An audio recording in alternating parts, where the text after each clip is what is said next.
Now, this movie was labeled one of the scariest movies to come out in quite some time. Did it live up to the hype? We'll find out.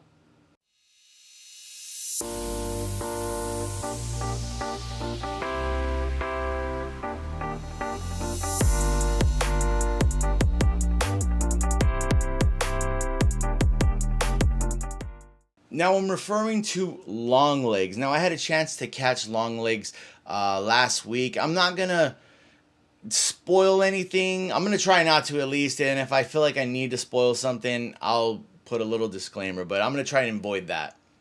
Now, Longlegs stars Micah Monroe as Lee Harker, who's an FBI agent who's hunting down Longlegs, and Longlegs is Nicolas Cage, who's this just serial killer who is I mean, for no other way to put it, who's a Satan worshiper.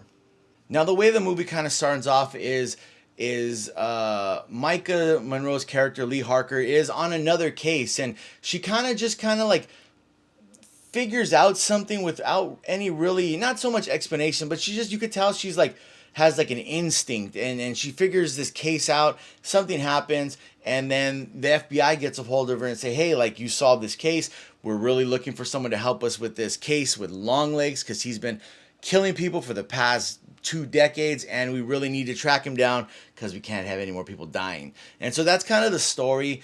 And the things that I did like about it, this is gonna be I like and dislike some things. A lot of the things, for the most part, in this movie, I really did like. The first 2 acts of this movie were really good. I really enjoyed the cat and mouse aspect, where the FBI agent Lee Harker is kind of just like figuring out, trying to decipher Longlegs' riddles, because he's been leaving riddles for all these years, kind of like catch me, see if you can catch me kind of thing. And she's kind of deciphering everything, and she's, trying to figure this out. And also, throughout the movie, we kind of find out she has some abilities. I don't know if you would say supernatural, but she just has like an instinct about things, and it does play really well into the movie. It's not something that they just kind of like, oh, she's got these abilities. It works in the movie. So I think that aspect of it was really good. You could see her kind of like being frustrated with certain things and then starting to figure things out. But it just always kind of felt like she was a little bit behind Longlegs, but she was catching up through the entire movie. Well, at least for the first 2 acts. And I really did enjoy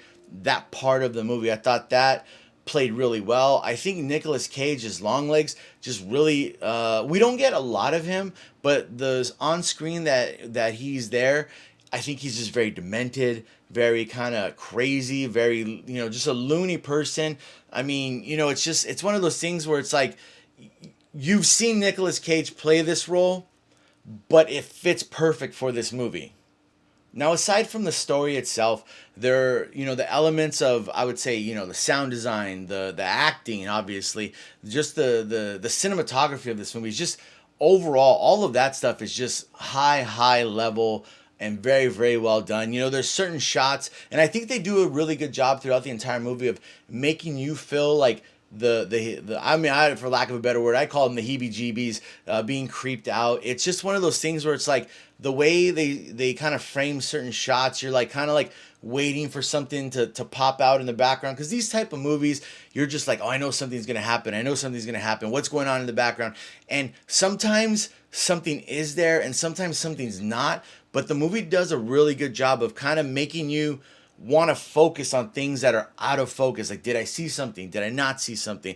And that plays into the creep factor of the movie. That plays into the suspense factor of the movie. Just overall, that part of the movie, I think, phenomenally done. Because I was like, kind of biting my nails, just like, okay, well, did I see that? What's going on over there? And it is one of those movies where you're just like, well, something's going on. Like, what's going on in the background? What's this? I got to pay attention to this.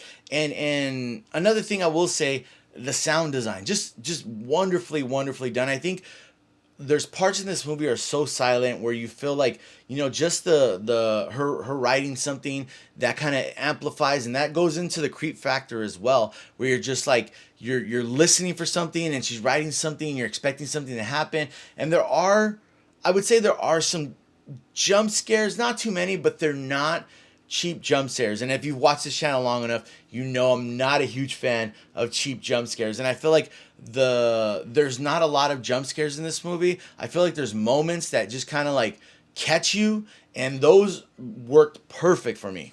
Now, though, that's the first two acts of the movie, and now I'm going to get to the part that I wish was better. And now this is my opinion. Your opinion could be completely different. The third act of the movie, and I don't want to spoil anything, so I'm going to be very vague with my thoughts on the third act. I feel like some things happen that I just wanted a little more explanation. Like, again, I know I've kind of said this before. I don't need you to spoon feed me, this is what's going on, this is what's going on. But just certain things that would tie in to the third act, I feel needed a little more explanation in the first and second act. Now, I did like where they went in the third act. I just felt like the execution of it didn't really work for me. So the payoff really wasn't there. But overall, that's really my only complaint about the movie. Now, is it the scariest movie I've ever seen? No. It's definitely, for me, not a horror movie, but more a thriller with horror elements. There are definitely some gory, bloody kills, I will say that. So that's maybe the horror element of it. But overall, I think this was a really phenomenal cat and mouse, cop chasing criminal, FBI agent chasing murder story, movie until the third act. And it's only because there are certain things that, like I said, kind of play out what I really would have liked more explanation. I liked where they went, but just the execution of it just didn't work for me. But overall, I really did enjoy Longlegs, even with the third act not living up to what I expected. Still an excellent movie. Still really enjoyed it. I thought everyone in the movie did a phenomenal job as far as acting and just the story arcs of these characters, and the everyone as far as the sound design and the cinematography. Absolutely killed it. I will, for the negative I have of it, I will say you should definitely get off the fence and check out Longlegs if you like that, cat and mouse kind of movie. With saying all that, thank you so much for watching this review. Tell me what you thought of Longlegs. Did you like it? Did you not like it? Am I completely off here? Let me know. And if you like this video, hit that like button. If you have not subscribed to On the Fence Movie Reviews, really appreciate the subscription.